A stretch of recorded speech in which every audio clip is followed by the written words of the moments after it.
안녕하세요. 송은섭입니다. 기도와 응원해 주신 분께 감사합니다. 본 영상 설교는 새가족교회 주일 설교 메시지입니다. 교회 성도님들과 신앙생활의 새가족을 위한 쉬운 메시지를 전합니다. 오늘 주일 메시지 하나님의 말씀은 누가복음 5장 1절에서 11절까지입니다. 설교 제목은 제자를 삼으시다입니다. 오늘 설교 제목에 대한 궁금함과 기대감을 가지고 메시지로 함께 들어가 보겠습니다. 주일 설교로 예수 그리스도, 하나님 나라 복음에 대한 메시지를 전하고 있습니다. 예수님이 세상에 오심부터 그분의 삶과 죽으심, 그리고 부활까지 전합니다. 오늘은 11번째 이야기입니다. 오늘 이 시간을 통해서 저와 여러분이 함께 성경 말씀을 깊이 알고 저와 여러분의 삶 속에서 하나님 나라 복음을 살아내는 은혜가 넘치기를 바랍니다. 먼저 성경 말씀을 같이 읽겠습니다. 누가복음 5장 10절 후반부부터 11절까지 아래에 있는 세번역 성경으로 같이 읽겠습니다. 예수께서 시몬에게 말씀하셨다. 두려워하지 말아라. 이제부터 너는 사람을 낚을 것이다. 그들은 배를 무채에 댄 뒤에 모든 것을 버려두고 예수를 따라갔다. 아멘. 여기서 시몬이 베드로입니다. 시몬은 열심당원이란 뜻을 갖고 있는데요.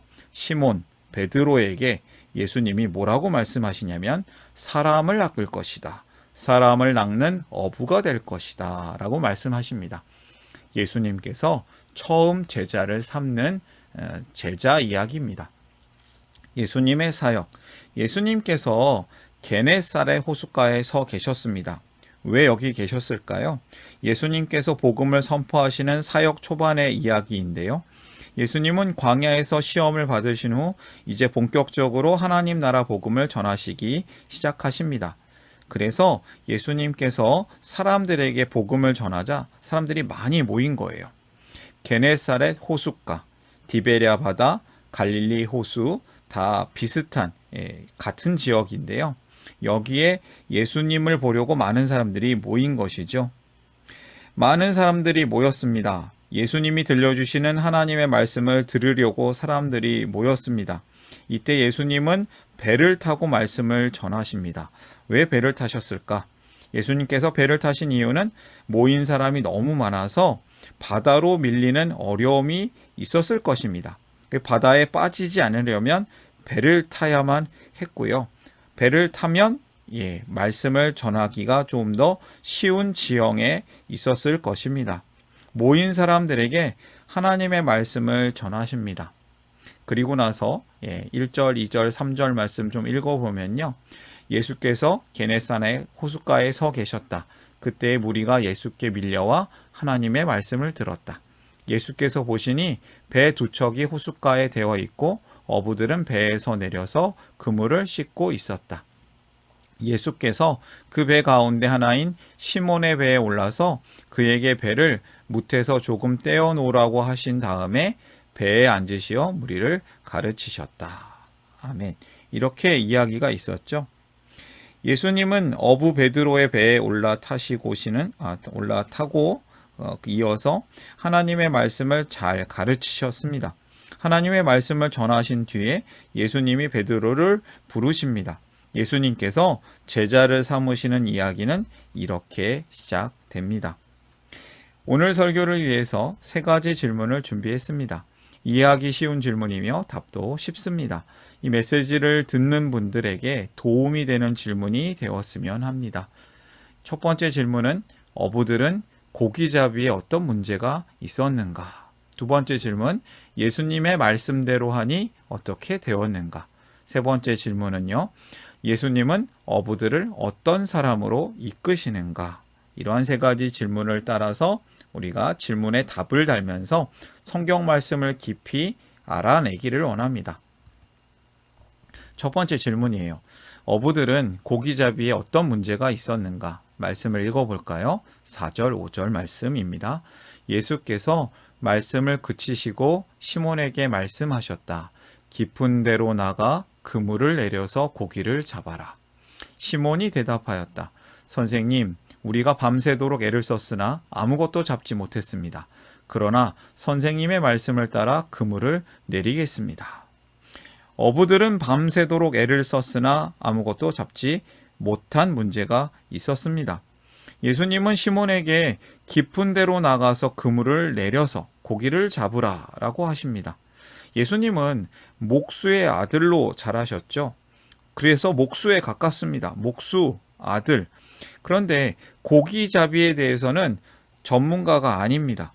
시몬이 전문가죠. 베드로가 고기잡이 전문가 어부입니다.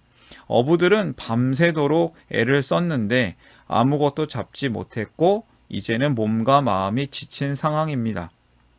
그런데 베드로가 이렇게 대답을 하죠. 그러나 선생님의 말씀을 따라서 그물을 내리겠습니다. 이렇게 베드로는 순종하는 모습을 보여줍니다. 어려운 조건들이 있었음에도 그대로 순종한 것을 보여주죠. 밤새도록 애를 썼으나, 밤새도록 공부를 했으나 성적이 좋지 않아요. 열심히 일을 했으나 돈을 받지 못했어요. 손님이 오지 않았어요. 많은 힘을 썼으나 아무것도 얻지 못하는 현실이 있을 수 있어요. 이것이 바로 깨어진 세상입니다. 많은 노력에도 아무것도 얻지 못하는 현실이 지금의 상황이죠. 깨어진 세상은 이렇게 삶이 고달픕니다. 그런데 예수님께서 이렇게 말씀하세요. 다시 던져라. 깊은 데로 나아가서 그물을 던져라. 어쩌면 헛수고 같이 느껴지는 말씀이에요. 이렇게 예수님의 말씀이 들렸을 때 우리는 어떻게 살아야 할까요? 시몬 베드로는 고요한 호수에 밤새도록 그물을 던졌고 끌어올리는 일을 반복했지만 아무리 해도 물고기 한 마리도 잡을 수 없었습니다. 시간이 흐르고 또다시 시간이 흐르면서 계속해서 그물을 던졌을 것입니다. 그런데 결과는 좋지 않았습니다. 날이 밝아오자 시몬 베드로는 지쳤고 좌절감이 엄습해 옵니다. 그는 화가 났을지도 모릅니다. 밤새 한 마리도 잡지 못한 어부가 된 것이죠. 그래서 이제 마무리하려고 그물을 씻고 있었던 것입니다. 우리의 인생은 불공평해 보입니다. 죄로 인해서 깨어진 세상은 사람이 노력한 대로 결과가 있지 않은 것 같습니다. 어떤 이는 작은 노력, 운이 좋아서 큰 부를 누리고 있는 것 같습니다. 사람은 누구나 자기 고통이 가장 아프죠. 깨어진 세상에서 많은 이들이 노력해도 결과가 좋지 않고 오히려 더욱 나빠짐을 경험합니다. 세상 속 사람들에게 배가 고픈 문제도 발생하지만 배가 아픈 갈등이 깊어지기도 합니다. 이렇게 마음이 아픕니다. 우리에게 주시는 하나님의 말씀, 교훈이 무엇일까요? 바로 이것입니다. 깨어진 세상에서 주님의 말씀을 들으라입니다. 예수님께서 수고하고 무거운 짐을 진 사람을 불러주십니다. 그에게 쉼을 주려고 하십니다. 풍성하게 해주시려고 하십니다. 예수님께서 베드로를 부르셨습니다. 두 번째 질문이에요. 예수님께서 그에게 말씀을 하죠. 예수님의 말씀대로 하니 어떻게 되었는가? 6절, 7절 말씀을 읽어볼까요? 그런 다음에 그대로 하니 많은 고깃대가 걸려들어서 그물이 찢어질 지경이었다. 그래서 그들은 다른 배에 있는 동료들에게 손짓하여 와서 자기들을 도와달라고 하였다. 그들이 와서 고기를 2배에 가득히 채우니 배가 가라앉을 지경이 되었다. 그물에 많은 고깃대가 걸려들어서 그물이 찢어질 정도로 고기가 많이 잡혔고요. 어부들은 동료 배를 불러서, 그래서 배가 2개가 됐겠죠. 물고기를 2배에 가득히 채울 정도로 잡아서 배가 가라앉을 만큼 많은 고기를 잡았습니다. 얼마나 횡재를 했겠습니까? 심지어 옆에 있던 다른 배의 동료들은 아주 횡재를 한 것이죠. 많은 고기를 잡았습니다. 예수님의 말씀대로 그대로 하였기 때문입니다. 그런 다음에 그대로 하니 고기를 2배에 가득히 채우니 그물에 많은 고깃대가 걸려들었고 그물이 찢어질 정도로 배가 가라앉을 정도로 많은 고기가 잡힙니다. 풍성합니다. 풍성합니다. 두 번째 메시지를 발견하는데요. 풍성하게 하시는 주님의 말씀을 따르라입니다. 예수님께서는 비어있는 인생을 풍성하도록 채워주십니다. 어떻게 이렇게 된 걸까요? 시몬이 예수님께 자신의 배에 대한 지휘권을 내어드렸을 때 생긴 기적입니다. 내 거라고 생각한 인생의 배, 비어 있었던 배, 이 배의 진짜 주인은 예수님이셨습니다. 예수님께 지휘권을 드리면 이 비어 있는 배가 채워집니다. 그런데 베드로가 이상한 반응을 보입니다. 주님, 나는 죄인입니다. 시몬 베드로가 이것을 보고 예수의 무릎 앞에 엎드려서 말하였다. 주님, 나에게서 떠나 주십시오. 나는 죄인입니다. 베드로 및 그와 함께 있는 모든 사람은 그들이 잡은 고기가 엄청나게 많은 것에 놀랐던 것이다. 또한 세베대의 아들로서 시몬의 동료인 야고보와 요한도 놀랐다. 여러 증인이 있었다는 뜻이죠. 근데 베드로의 고백이 이런 겁니다. 예수님은 정말 하나님이시군요. 주님이시군요. 저는 주님과 함께 있기 어려운 죄인입니다. 저에게 떠나십시오. 정말 베드로의 고백이 겸손합니다. 베드로의 고백은 고기 잡는 기적을 통해서 예수님께서 하나님이심을 알게 된 것을 의미합니다. 그리고 자신에게 죄가 많다는 사실을 알고 고백하는 모습이죠. 예수님은 사실 이렇게 말씀하시기도 하셨어요. 마태복음 9장 13절에 이렇게 말씀하세요. 나는 의인을 부르러 온 것이 아니라 죄인을 부르러 왔다. 예수님은 이러한 베드로의 고백을 좋아하셨을 것 같습니다. 주님, 나는 죄인입니다. 주님께 가까이 가기가 어렵습니다. 아니다. 나는 죄인을 부르러 왔다. 예수님이 베드로를 사랑하십니다. 세 번째 질문이에요. 예수님은 어부들을 어떤 사람으로 이끄시는가? 10절, 11절 말씀 같이 읽어볼까요?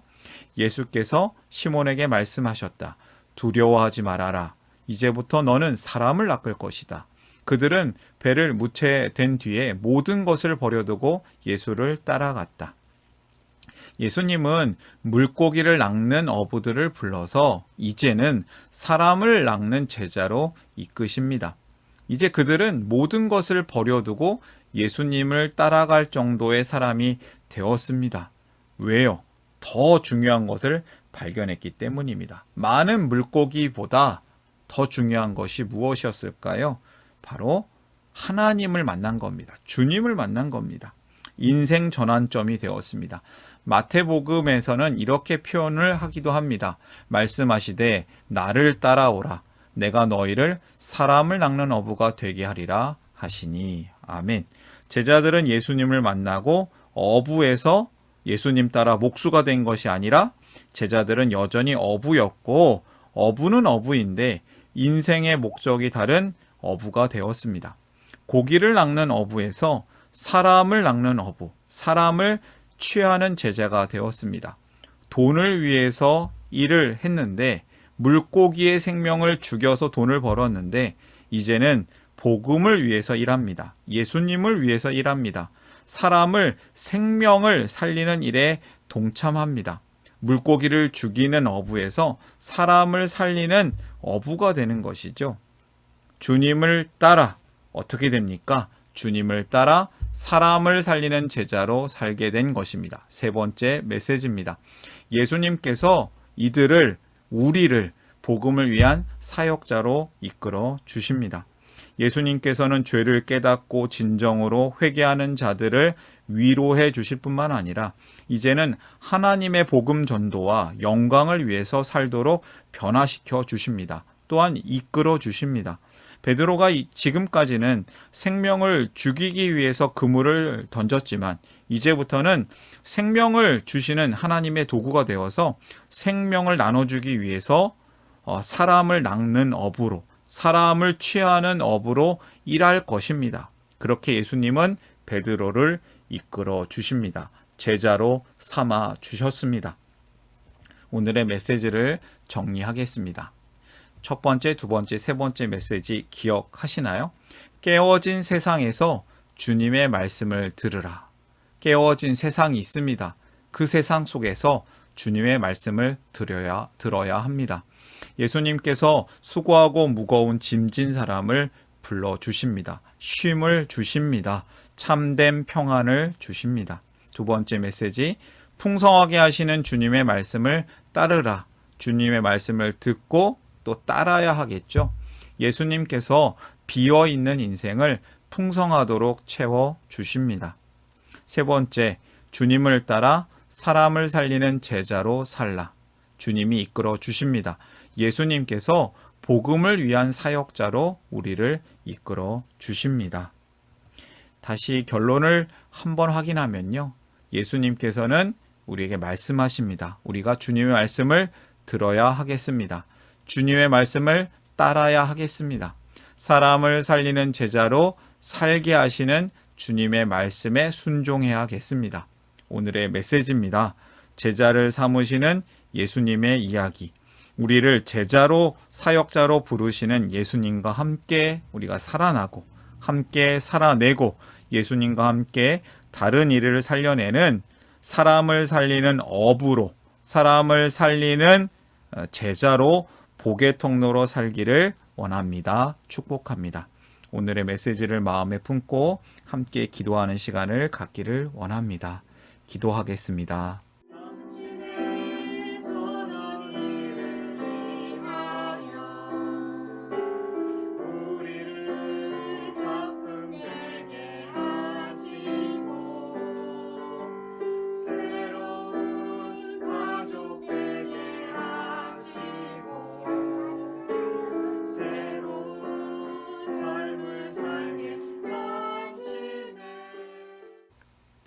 사랑의 하나님 아버지, 우리를 주님의 제자 되게 하심을 감사합니다. 깨어진 세상 속에서 주님의 말씀을 듣기를 원합니다. 우리를 풍성하게 하시는 주님의 말씀을 따르기를 원합니다. 우리가 주님을 따라 사람을 살리는 제자로 살기를 원합니다. 하나님 나라 복음으로 우리를 변화시키시고 그 복음을 전하게 하심을 감사드리오며 예수님의 이름으로 기도합니다.